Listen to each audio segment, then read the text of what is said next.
time for the Edmonton market update. And well, first off, it's nice to finally have warm weather. Everybody happy about the warm weather? We love it as realtors because everybody finally wants to get out and look at properties. So it was, even I didn't want to get out last week and show properties. So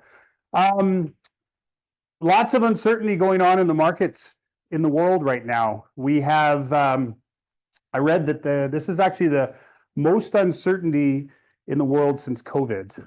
So that's pretty heavy stuff. War in Ukraine, tariffs, Canada-US relations, Gaza, and then certainly from a local level or Canadian level, we've got federal election looming in 2025. And then always kind of underneath, but I think it's important to talk about all the time, is what the effects of AI are going to do. We talked a lot about that back at the December presentation, and it's certainly something to continue to keep an eye on. Yes, it's going to be great, but it also will potentially affect us in a negative way. This gentleman here, I was saying to Adrian, I might actually bring this picture up every month because he loves when we talk about him. And he certainly in the history of the world, there have been other singular people that have been able to affect I thought that number was impressive until you read this fine print. The high growth scenario is that Alberta might see 7.5 million people by 2048. That's the high end growth. We're at about 4.7 right now. So that's a massive amount of people coming here.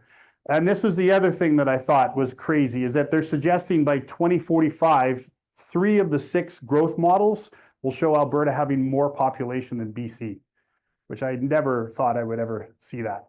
So there are a lot of people coming to Alberta over the course of the next 20 years. So Calgary's population in the last year grew by 100,000 people.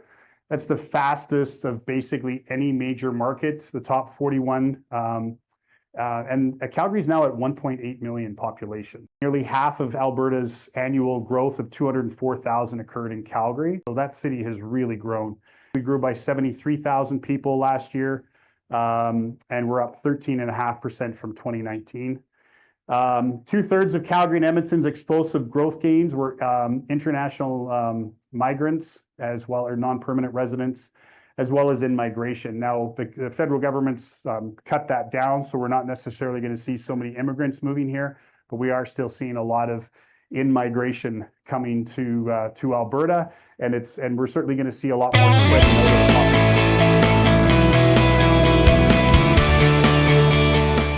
The one thing I really loved about this building is that the owner didn't want to do anything with the suites because he had a really fantastic tenant profile. So he said, I'm just going to update the items that need to be updated.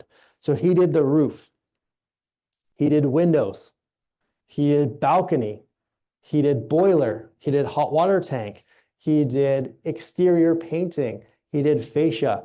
Basically all the things, like anytime you guys go shopping for multifamily, it always seems to be the opposite. The boiler's old and it's on its last legs. You know, all these things that people don't look, because they don't want to spend, you know, $35,000, $40,000 on a new boiler because it's not going to get them any more rent. It may reduce their expenses a little bit, but it's not necessarily going to improve the value of their building from a net operating perspective.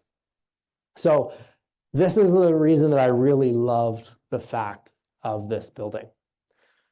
Location was also a really good piece to this building as well. So this is in West Jasper Place, so very close to 87th Avenue, 149th Street is there. You have Nedelec Park, you have the LRT line coming down on 156th Street. So again, a beautiful, fantastic location. Here's the pro forma, or sorry, here's the rent roll. What do you guys think? Is that good? Is that bad? Rents are low. Rents are low. You think you can get more than $750 for a 1-bedroom? And you think you can get a little bit more than $575 for a bachelor? Well, I don't know. Come on. It might bring back some memories, okay? So this is what the rent roll looked like, and we toss it into a pro forma. So the seller wanted $700K. And so when we talk a little bit about values generally in multifamily, we talk about price per door. So that made it out to $116,000, just under $117,000 per door. So we take our monthly income, times it by 12, take a little bit of vacancy allowance off. We add our laundry. Then we get a total rental income, and then we're total gross income. Here's all the expenses. These were all actuals other than our repairs and maintenance, but most of our items were basically done. He did the odd thing here and there. He didn't have a manager. He managed it himself, but we did add a 5% management fee on there. And so that was our cap rate. Who thinks that looks awesome?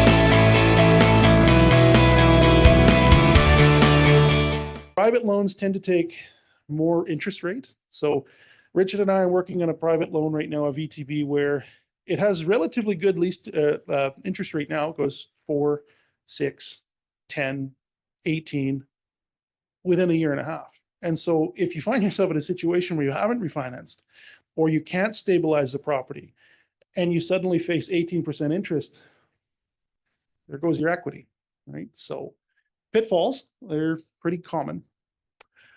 Mitigation strategies, due diligence, make sure that you can get your financing. I'm not going to go into this again. Adrian already talked about it, so we can move on.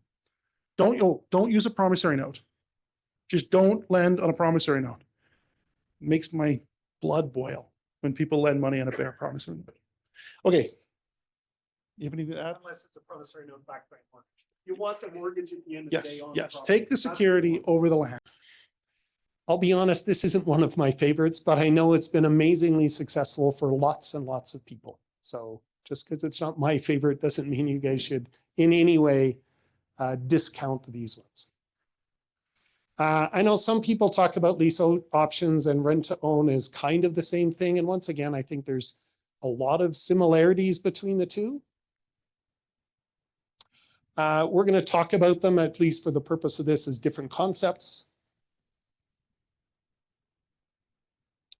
Now I keep going the wrong way here.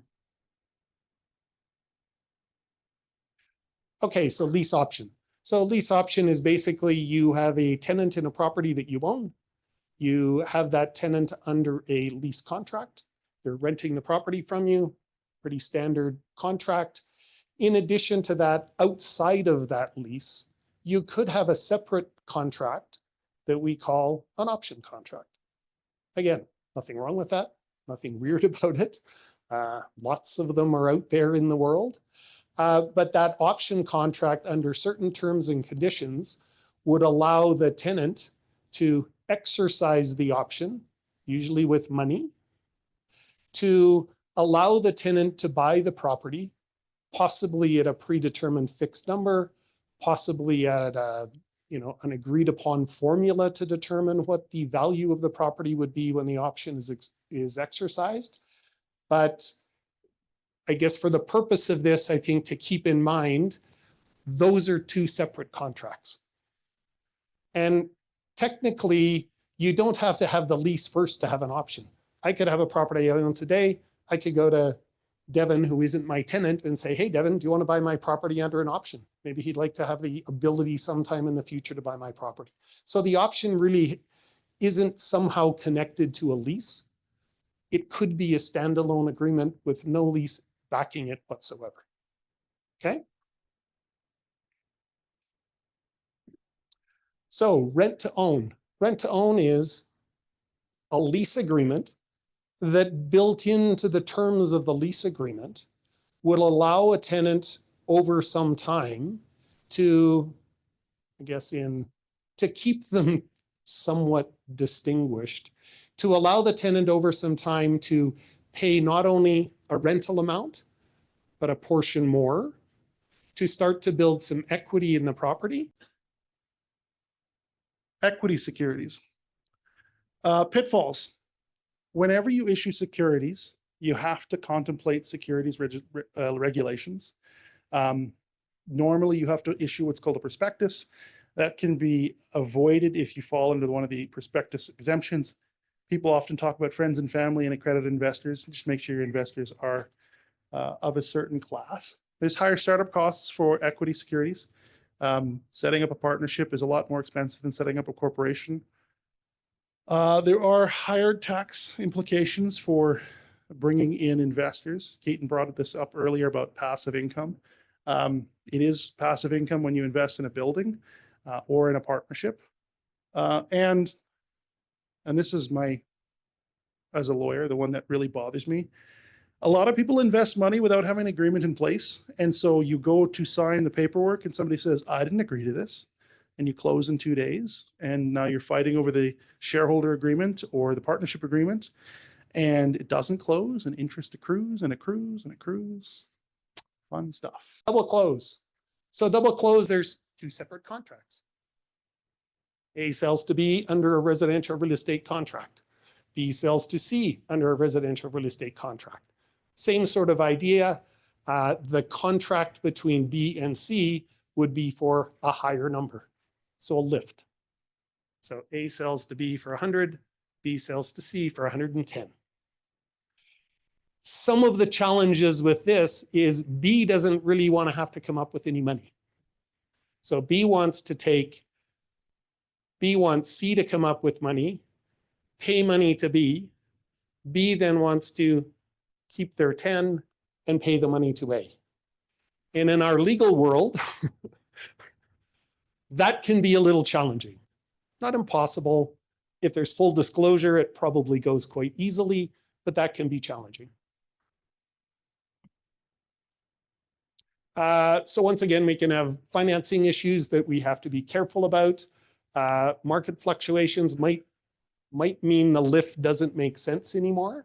And I suppose there's a possibility once B is in contract with A, maybe B can't get someone to buy the property for more money than, or the same money that B is already committed to pay to A. So B's in the middle of this, and it certainly has some risks. Poorly drafted contracts.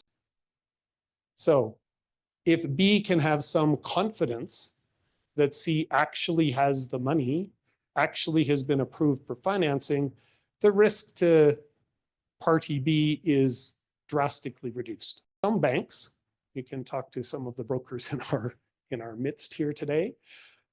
Some banks don't like that strategy. Banks have been burned in the past.